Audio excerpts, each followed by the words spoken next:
We Talk is a production of BFAC On Air.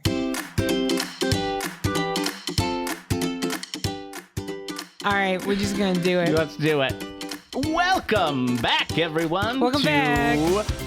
We Talk. We Talk. You did it. I did it. I was going to try not to. No, why I'm not going to. I'm not. Would you try not to? I don't know. Why would you try not to? We just had this great, amazing conversation with Micah from Sons of Serendip. Yes. You might have seen them before, everyone, on America's Got Talent, but we didn't even talk about this in the show. It was 2 times. Yeah. Unless I'm wrong about that. I actually don't remember. It is 2 times. They were on a season, and then they were on like. How did I miss that? They were on like when they bring a whole bunch of people back to be the. Got it. Yes, I remember that now. Yeah. I'm sorry, Sons of Serendip. If you're listening, I promise I remember. We know they're listening. I'm we know sorry. they're listening. Yeah. They are avid listeners to We Talk. Yeah, but so we got to talk to Micah today from Sons of Serendip, and shared a little bit about like how they got started. Yeah. Did you notice when I would tell him things about their own group? Yes, I told him things about his own group. Right? Yep. That he seemed flattered by it. Yes. How humble. Right.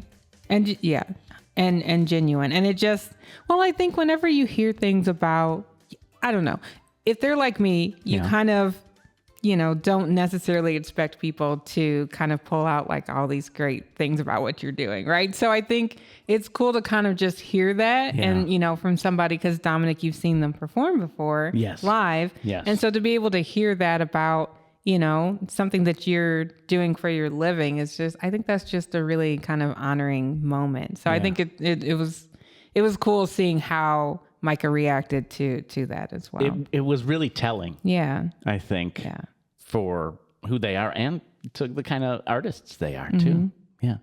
He was very interested in what the art was and following what the music does, and not necessarily putting stock in what other people might say about that. Right. Which I found very interesting in today's society. Well, I think that's part of what keeps it genuine as well, and kind of keeps the music humble as well too. Yeah. Is focusing on that versus like, because if you try to cater to people, like that's not going to do anything. That's not going to do it. Yeah. No. Yeah. Unless you're a caterer, and caterers. Then please cater. Keep catering. Please cater to us. Please cater. Well, Sons of Serendip. We digress. They will be performing on May 3rd at the Batavia Fine Arts. Yes, come join us. Come join us if it is before May 3rd. If not, please listen to this episode because it's really fascinating, interesting information about Sons of Serendip, and catch them somewhere. See them performing somewhere, anywhere. We would love to have you here, and you can get your tickets by visiting us at BataviaFineArtsCenter.org. That's center spelled CENTRE, because we are fancy and accessible. That's right. We are both of those things. Yeah. We're not too fancy. No. That's why we're lowercase. So funny. That's great. Well, I don't think we should talk on any longer. Join us while we talk to Sons of Serendip.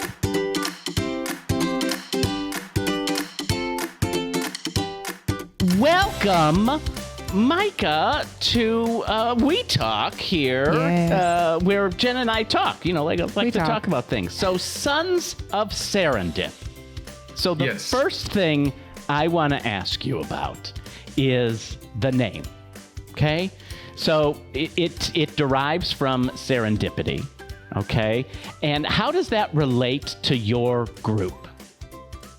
So we wanted a name that resonated with how we felt like we came together. Yeah. And we did look up a number of other words as well, and serendipity seemed to be the one that resonated the most. Yeah. And we looked up the history of serendipity and learned that it's from a 12th century Persian tale called The Three Princes of Serendip. That is true. Yeah, and these 3 princes go on a journey, and make discoveries by accident that benefit their lives. And that's kind of how we felt like we came together. Yeah. There were a number of serendipitous moments that happened in our story that we ended up writing about it on our website. So there's like this whole write-up about all the different moments. But there were just so many different serendipitous moments that led to us coming together and being an unlikely quartet. Yeah. And so, and they were all living together in the same house. And but again, it was a number of serendipitous moments that brought them all together. And then I ended up meeting Cordero, and Cordero introduced me to his roommates. And it was like, what in the world is happening? Like, you're the cellist and you're a harpist? Like, what is going on? Yeah. And the next thing you know, we're it's a group. like, So this was meant to be. And how did you put all of you together? Like, what was it like the first time that you all played together and sang? Like, what was it like when you experienced what your sound was for the first time together? Yeah, it was a good feeling because there was instant synergy. Yeah. We had very similar influences. A lot of the members of the group had been influenced by film scores, film composers, and I think a lot of it had to do with like the emotional, component to the film scoring and the way that it helps to support the emotion behind a scene. Yeah. And so there is some of that influence in the music that we ended up creating. And so that first day when we got together, it was like magic. It was, we looked at each other and we're like, oh, this actually could work if we ever wanted to try this. So, yeah. And this is what I found interesting. And correct me if I'm wrong, but something I read said, so people might have seen you on their television sets. That is a possibility, from a little show called America's Got Talent. Just a little show. It is little. It's huge. It's little. But how long before that show did you guys actually form as a group? We formed to audition for the show. Boom. This is amazing because that's awesome. And I've been lucky enough to see you. I've seen you perform in Indianapolis. That's where I saw you perform. Okay. It seems to me when you watch you all perform that you've been together for centuries. There is, I mean that in the nicest of ways, because there's just this, it's like you've always known each other. Which is why it's so bizarre when you say that you formed then and you didn't get to know each other until, in graduate school. Yeah, well, so there's another side story to that as well. Story. Yeah. So Cordero and Kendall actually grew up. So the cellist, the original cellist and the pianist, they grew up together in North Carolina, in Charlotte, North Carolina. And Kendall had started to go to Boston University for graduate school. Cordero thought that he was applying to Boston College, but he accidentally applied to Boston University and got in and didn't realize it wasn't Boston College until he was on the train. Oh, no. And he heard that there was a difference. Yeah, anyways. This is serendipitous. That's right? Yeah. Right. So then he ends up at Boston University. And once Kendall saw that Cordero was at Boston University as well, Kendall said, come live with me. Like, we have an opening. Yeah. And Mason had already joined Kendall like serendipitously, in that same house. Yeah. And so, so they had known each other. They had played together when they were kids. Yeah. I mean, and they had all kinds of memories together, growing up together, and didn't realize that they were going to be going to the same school. And so that is a great story. They had and then when I met Cordero, he and I had very similar influences too. Like, there was a particular moment that we shared where it was just going to be he and I collaborating on something. Mm-hmm. And I heard him playing and I was like, Cordero, did you ever listen to Yanni growing up? And he said, yeah, I did. And he started playing Yanni, and then I started playing Yanni, and then we paused, and we were like, we might be the only brothers on this planet that were like deeply impacted. I was actually thinking like this was going through my head, and I was like, I'm not gonna say anything, because when I was in school, I had a teacher who would play like, music in the class, and Yanni was one, and it actually like influenced me a lot in my music as well. And I think all the time I was like, there are probably not a whole lot of like sisters who know, and so that's funny. We're out there. Yeah, we're out there. So I want to talk about apparel for a second, if I can. Like clothing? Like clothing. Got it. You got it? You all right, Jenna? Specifically, footwear. Okay. What, and correct me if I'm wrong, but I did some research. What do you wear on your feet when you perform a show? So I wear Vans. Okay. So my research is all wrong. Oh, yeah. It's totally what does wrong. Your research say? My research said you perform barefoot. Oh, no. Nope. No, so correct. I only performed barefoot when we were performing on like virtually, during the pandemic. But outside of that, no, I don't perform barefoot. Well, the virtual world has taken that to another extreme, because there's a whole backstory of why you did it, being that it grounds you. There are rumors out there. But that's something I would say though, which is interesting. Yeah, that's really interesting. Because I have sung a lot barefoot when I'm like improvising with some friends. But like, but when I'm with the group, I'm definitely not barefoot. I've thought about it, but I'm not. Well, maybe on May 3rd. Yeah, May 3rd, I might be barefoot. The heart of your music and the soul of what an audience feels, because when I watch a show that I'm trying to bring in for our audiences, and I'm so excited for our audiences to see this performance on May 3rd, I look at the people watching the show as well as I look at the stage. And there were times when you were performing that I swear, as I looked at the audience, they were barely breathing. It was as though they were pulling in enough oxygen only to sustain life, because they were so enamored with the sound, the honesty, the sincerity that you folks bring to an audience. You're welcome. What is it like and do you know that, first of all? Do you know you affect an audience in such a way? Have you been told that? We don't. So we focus a lot on just doing our best and giving our best in every performance. And we just allow the music to do whatever the music's meant to do and find the ears and the hearts it's meant to find. And we try not to latch on to anything outside of that. And I think it just helps let that art drive you.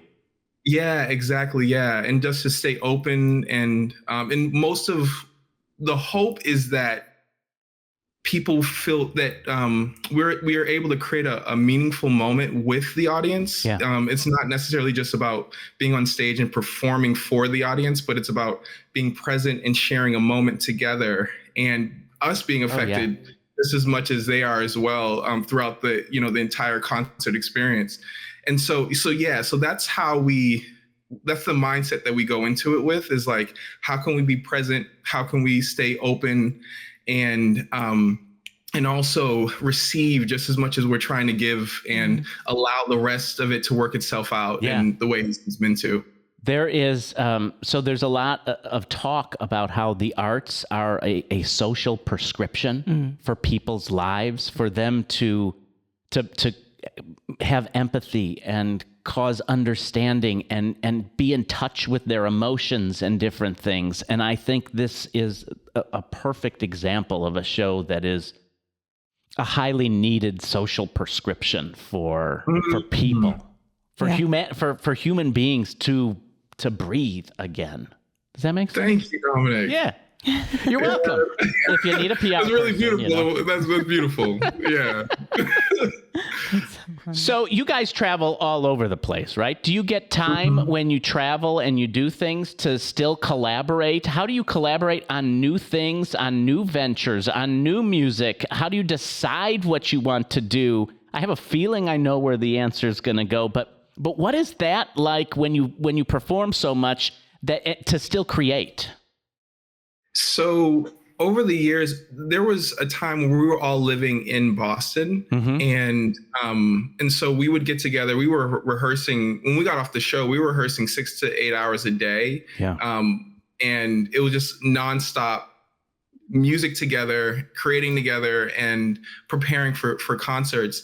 Now, like there are different variations of the group that have that we've performed with. And so like people are coming in from different parts of the country as well. And so it's now kind of focused in on Cordero, who is the lead arranger. And so what we'll do is oftentimes we'll do some listening sessions, try to figure out what songs, could work to continue to expand our rep. And then Cordero would take a stab at just like creating a structure. And then from there, we'll send out, either like the full parts that Cordero will arrange, or we'll send out just the structure, and each person will add in their part. And and then from there, we'll come together with something that's new. We have an arrangement that I'm really excited about. It's of both sides now. I'm going to do it on May 3rd. No, not yet. Not yet. I don't even know why I just shared that. Not yet. Well, I want you to work on that. You work on that and get that ready for May 3rd. Go ahead. So that oftentimes, like if we're going to add some new songs to the rep, then we'll come together. Actually, it's usually just before the concert, and we'll run over those songs. But everyone will have worked out their parts individually, and then it's just, there's some flow there already. So that must feel really magical too, especially like when you're in different areas, but then like you come together and for that first time, like hearing it all in one room. Yep. Like that's gotta feel just so, I don't know, amazing. That's rewarding. Cool. Yeah. And then when we're on tour, if we're going to have a number of dates in a row, then if there are songs that we want to work out, then we'll actually arrange oftentimes through improv too, even on the road. So it'll be, during a sound check, we're like, all right, let's try this song. And then Cordero will start, creating the feel. And then from there, we'll build on it. And the next thing you know, we'll have a new song, and then we'll either try it out that night or at a future performance. I had a feeling you had kind of the soul of an improviser too, because I do some improv, and you have to have a certain kind of chemistry in you just to be able to say, I feel that vibe you're playing there, and I'm going to add this to it. And you all just say yes to each other and what you're adding to it. And in that mixture, you really come up with this magical secret sauce that nobody else really has. So I felt that radiating off of you. I felt it. And there's a lot of trust too. Oh yeah. Whether it's working with the original group or working with different folks that we'll bring in every now and then, it's trust. It's just knowing that each member is bringing their own flavor, and they're bringing something special to the table, and that they're going to help. Together we're all going to create something really, hopefully beautiful and meaningful for other folks too. So as you've grown, how do you maintain and keep the essence of Sons of Serendip? Yeah, so we try to, there's a certain way that we create the show experience. There's an arc to our concerts, and that arc is something that's really important to us. So oftentimes, so I'm the MC of the whole concert experience, but we have moments where each individual member will have a moment to talk and share as well. And the guys, whoever we bring in to the mix, is someone that we've met with. There's synergy there as well, and someone that we trust as well. And so through that, we like once we have those pieces together, then the concert, there's a certain way that we like to do it. And sometimes I'll add in different stories. I'll pull out different stories and then we give a moment too for even the audience to share or ask their questions too, so that there's a way for us to connect. We might even ask the audience questions. We might even bring somebody up, to perform with us at some point. But there are certain things like elements to the show that we just have at every concert.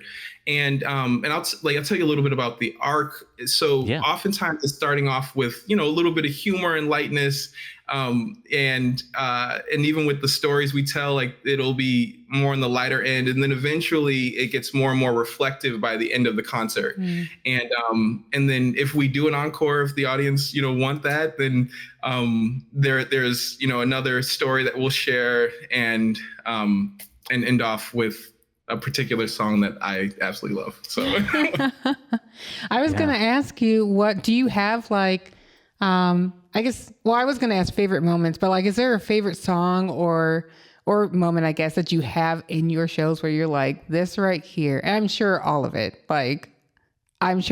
amazing. Everything's great. Is there ever one where you're just like, this right here, like this is where I live in, like, this is what I love to give to the audience? Yeah.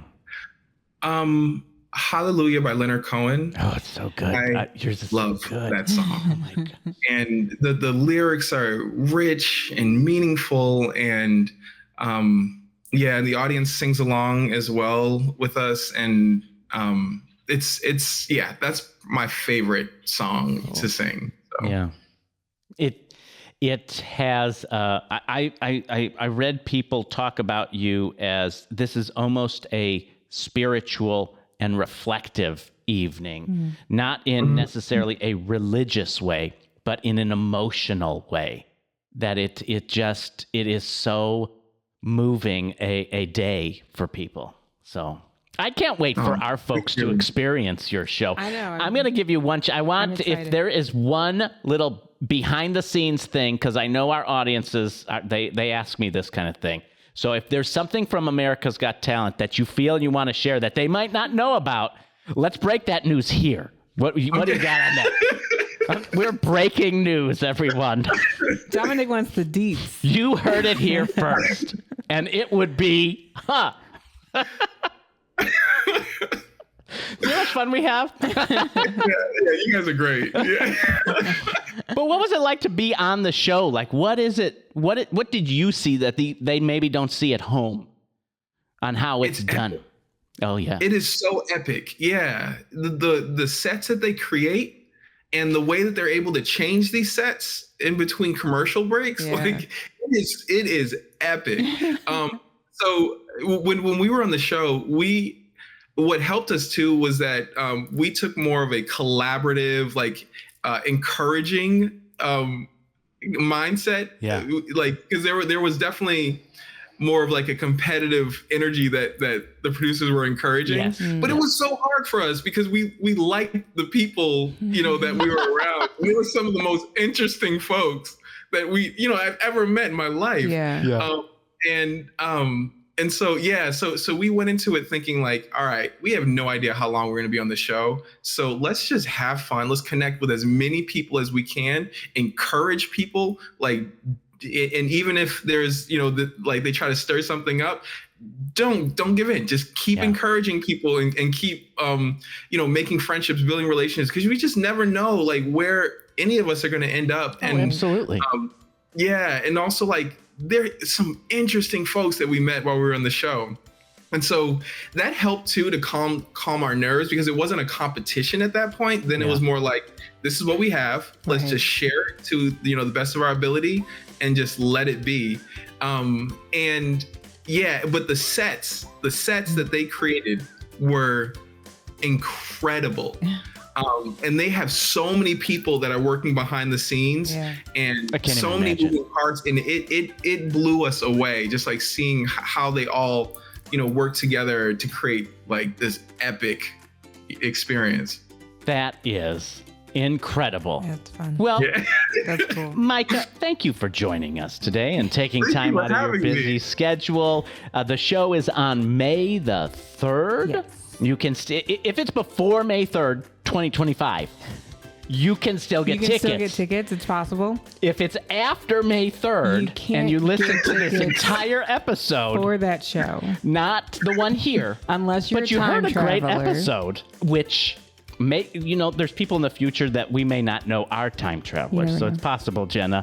So tickets are at BataviaFineArtsCenter.org. That's center spelled CENTRE because we're fancy. That's right, we are, but also accessible. We're accessible as well, not just fancy.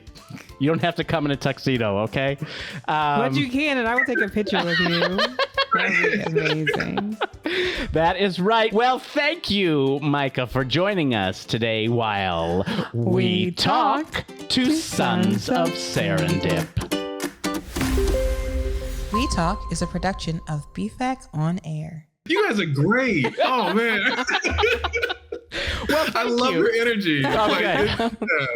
It's so uplifting, and I love it.